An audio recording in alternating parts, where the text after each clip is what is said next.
If the College Football Playoff Selection Committee makes its top 25 for Week 11 and it does not have Colorado in it, we fighting. It's on site. We got to, because that's gonna feel rigged. That's gonna feel rigged to leave them out because of all the carnage that you've seen and what happened for them during a bye week. Like, this is the best bye week that Colorado's ever had. Has to be. Because the last time the Colorado was in the top 25 for any College Football Playoff Selection Committee ranking was 2016, Week 14. They were as high as number 8 in Week 13, and then they dropped to number 10 in Week 14 to 10-3, 2016. Great year for them. But in the prime era, it ain't happened, right? So now they're back in the top 25 for the first time a couple weeks ago. They take the bye week, and they find out Iowa State takes a loss. It's great for their chance at the Big 12 championship. Kansas State takes a loss. The Houston coming up off the mat to knock them out. That's great for their opportunity to make the Big 12 championship. So now, not only should you see Colorado in the College Football Playoff Selection Committee's top 25 for the first time since 2016 on Tuesday, you should also expect Colorado to be a featured participant in any Big 12 championship game scenario that is on tap for this week. Check this out. Colorado needs to win out. All these scenarios work if Colorado wins out. And they're going to play Texas Tech on Saturday, and you saw what Texas Tech was able to do to a 7-0 Iowa State on the road. That's a good football team. They're going to bring their A game, and going to Jones is always tough, right? Not sure if that game is at night, but if it is, weird stuff happens to other teams at Jones at night. Matter of fact, Texas Tech has also got the fan base that uncovered that you could hack the opposing team's coach comm to helmet communication and then send it in. That's who you playing against. The Red Raider fan base, they not playing with this. They not. They want to take every opportunity, every advantage they can get to try to whoop your ass. And everybody want to beat Colorado. Everybody want to whoop Colorado ass. That's just, they know that, you know that. Texas Tech not going to hide that, all right? Now, after you get past Colorado's got to win out, which would get them to 10 wins, like this 2016 team, they need BYU to win out. Okay? And then they need Kansas State to beat Iowa State at the end of the year. There's some other things that can happen, but that's the simplest scenario. So the tiebreaker might, depending on how you look at it, go to Colorado, but it might not come to that if Iowa State loses to Kansas State to end the year. Kansas State dropping this game to Houston, manna from heaven, right? Because Kansas State has that head-to-head win against Colorado if you're talking about tiebreaker scenario. Now, you need one more. You need one more to go your way, and you need to have more wins than them in Big 12 play. You're also looking at a Colorado whose losses are Nebraska and Kansas State. Nebraska loss, it don't look as good as it could because UCLA was able to beat Nebraska today. And I understand if you're a Colorado fan, you hate Nebraska, but in this case, you wanted them to have the win because it looks better on your resume when the College Football Playoff Selection Committee start doing this eye test. Okay, that's what you want. You also got to see Travis Hunter on Big Noon with Joel Klatt and Matt Leinart and Mark Ingram, other guys that won the Heisman plus Joel Klatt, saying this dude need to win the Heisman because it's true, right? That's my Heisman winner. That's the guy that I think should win it. I said as much on Keyshawn's show over there on All Facts, No Breaks. Go check that out. Also, peep the haters in the comments for me. Tell them I said hi. Somehow, I pop up over there. That show does numbers, and all anybody want to do is yell at me. I think y'all telling on yourselves with that. That's why I'm doing this Colorado segment, right? Because you going to get this. That's what it's going to be. Everybody's about to be back on the Prime program, okay? Everybody who hadn't been talking about Coach Prime in Colorado about to be talking about Coach Prime in Colorado. It's about to be 2023 September off in this mug, okay? Now, the thing about that is Colorado hasn't demonstrated that it plays well when the lights is on, okay? Prime is fine. Shador is fine. Travis is fine. It's Colorado. Now, recognize that I realize in your skull, you thinking, hey, RJ, Prime, Shador, Travis, players, they all Colorado. No. Some of them dudes is just Colorado. Some of them dudes is superstars at Colorado. Jordan Seaton, superstar at Colorado. Shedeur Sanders, superstar at Colorado. Other dudes, just Colorado. Can just Colorado keep his head on straight and put the blenders down and go do what it do, baby? Or is it going to listen to what I got to say? Is it going to listen to what you got to say? Because I hear you. Look, man, y'all should go check these comments underneath this show, because you're going to see these Colorado old heads with bad haircuts, with receding hairlines, with dudes that be talking about my voice, talking about, all you do is hate, RJ. Oh, it's all you do, RJ. It's all you do is hate. Look at you looking at me. That's what I'm saying. Look at you looking at me. Holding up with the lights on.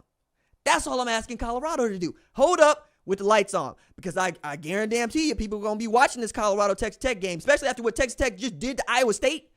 Iowa State was looking to go 8-0 for the first time in school history. Texas Tech took the game back with 20 seconds left behind Taj Brooks on the road. Joey McGuire, one of the greatest high school football coaches to ever come out of Texas, right? Joey McGuire and Prime got tremendous respect for each other. They got to come up, right? I'm excited because I'm going to do my job. I'm going to be gassing. I'm going to be on this. What is it with the children? What is it, the lames? Glazing. That's what they glaze. What is that? I'm sorry. I stopped going to get my PhD in English to do this. So if you're going to use the slang, you're going to have to tell me what the slang is. Otherwise, I'm just going to throw Shakespeare back at you and keep it moving. Okay? That you tell me what it is you're thinking about. Because one of us is doing this and one of us is not. That said, Prime's doing this. Okay? Now, I also think, as I'm standing over here talking about Colorado need to be in the top 25, y'all need to recognize that I'm saying Colorado need to be in the top 25. Stop talking about me like I ain't talked about them being in the top 25. Stop talking about me like I ain't been telling y'all. Stop telling us about Ashton Genty. He ain't done enough. He can't do enough. Cam Ward can't do enough. Dylan Gabriel can't do enough. None of them can do enough to keep this Heisman Trophy out of Travis Hunter's hands. He's going both ways. And I got people out here talking about he's mediocre on one side of the ball. Fool, ask Cam Ward to play safety. Ask Dylan Gabriel to play linebacker. Ask Ashton Genty to edge rush. Then talk to me. You know what I'm saying? Like, I don't know why are we yelling about this? I know why I'm yelling about this. That's my job. Why are you upset about this? Why can't you understand that the boy playing 100+ snaps a game is unfriggin' precedented? We've never seen it. It is never been done. And you hating. You not appreciating. You hating. What? It's supposed to be a good time. You know, I don't think there's another college football coach in the world, in the entire world, that would let Travis Hunter do what he is doing except Prime. Everybody else would tell that boy to go play wide receiver. Everybody else. Jeremiah Smith don't get to play no both ways. Ohio State knows what they got. Could he? Yes. Could Caleb Downs play both ways? Yes. You got dudes that can play both ways all over football. But only one of them is doing it. To which, now I'm gonna go after economists on this, who economists just don't like fun. Economists be out here talking about cost benefit analysis. You know what's fun about cost benefit analysis? You know what's fun about coupon cutting? Huh? Tell me about you. Do y'all remember coupon cutting? Look, I'm talking to a bunch of people who don't even know what a VHS tape is. Coupon cutting used to be getting the sales ads on Sundays, looking for 2-for-1 specials, looking for 33 cents off, doing it with my mama, doing it with my grandmommy. Y'all don't know nothing about no coupon cutting with these scissors. Okay? Now, you out here trying to tell these children, hey, don't be doing 2 jobs for one. Don't be doing 2 jobs when you're getting paid to do 1 job. No! Work! Make it happen. Trust what you're doing is going to get you where you want to go. And are you having fun? I write. I do this show. It's called 2 Jobs. I've been going both ways since I got into this thing. I love what I do. A great way to tell me to not have no fun is to tell me to work less. Why? Who's that serving? You know, you want them to pay you your value. No, then go prove your value. You know how you prove your value? You go win. You go get W's for people they let you do. The rule is this. It's actually 3 rules. Be on time. be good at your job, have people like you. You only need 2 of the 3. You ain't got to have all 3. If you good at your job and you on time, people ain't got to like you. If you on time and people are like you, you ain't got to be good at your job. Once you get to where you want to go, make it go. You know what I'm saying? Find a way. Nobody cares. Work harder. Find a way. That's the motto. The motto is find a way. And Travis Hunter went to go play for the only dude in the entire world who was like, you want to go both ways? Go both ways. Is your conditioning going to be up? We don't talk enough about this boy's conditioning. Look, man, when I was in undergrad, before the whole PhD and English thing happened, all I wanted to do was be a strength coach. That's all I wanted. Ask my mama. I got a national championship in powerlifting. I used to be 185 and 5'5", just a mini fridge. You know what I'm saying? Pulling 600 from the floor. Pushing 400 off my chest. There's pictures. There's all sorts of stuff. Got that championship.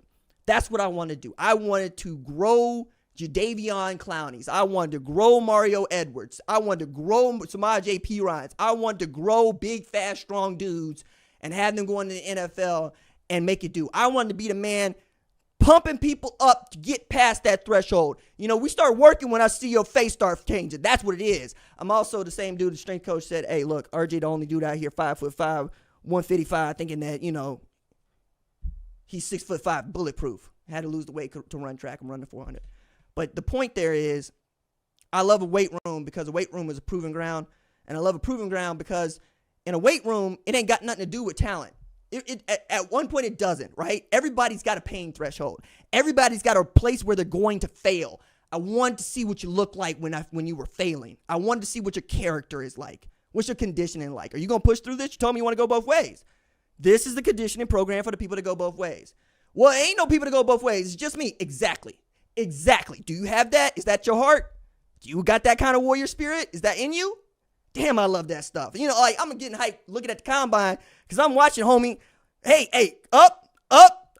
We going 27, 28, 29. 130. I want 30. We going to be here. I'm not going to help you. And you catch it, put him up, pat him on the behind, watch these chest seize up. Man, I'm telling you, Mo got to be having the best time of his life watching Travis train, dog. Man, I be watching the Rocky montage because I be watching the Rocky montage because that's how I'm built. So don't tell these boys to come out here and not go both ways. Don't tell them to work less. Have fun. This is the best he's going to be. Best he's going to be these 10 years. You know, it's going to fall off after a little bit because it always falls off for some of us. You get older, you lose your reflexes. But right now, enjoy that boy. Enjoy this team. And that's why you got to rank them. And if they make it happen, they get to 10 wins and they don't make the playoff. Let me put it this way. Colorado takes care of business. They go 4-0 through the month of November. They don't play in the Big 12 championship. Who you going to put in ahead of them? Is it going to be the third place team in the ACC? Is it going to be Clemson? I hope not. You know, is it going to be Penn State? I hope not. Why? Because we're past the point where fairness is part of this. We don't do fair. Ask Florida State about fair in 2023. You better put that team in there because they're entertaining. I want to watch Travis Hunter play as much as I possibly can. I want to watch Jeremiah Smith play as much as I possibly can. I want the blessing that comes from following these stories. I do. I receive it. I feel so good when I get to see these dudes show out, man. When you know somebody from the neighborhood, you know somebody come over to high school, or even you've just been watching them play on TV. You feel invested. You go buy that jersey. You talk about them. You go watch their YouTube channel. You know, you catch them on the socials. When they dap you up on the socials, it means something. That's your blessing. You know, that's your spirit. Go give that to us. Put Colorado in there. Let them make a mistake before we start telling everybody that they be making a mistake. All this need to be going on, dog.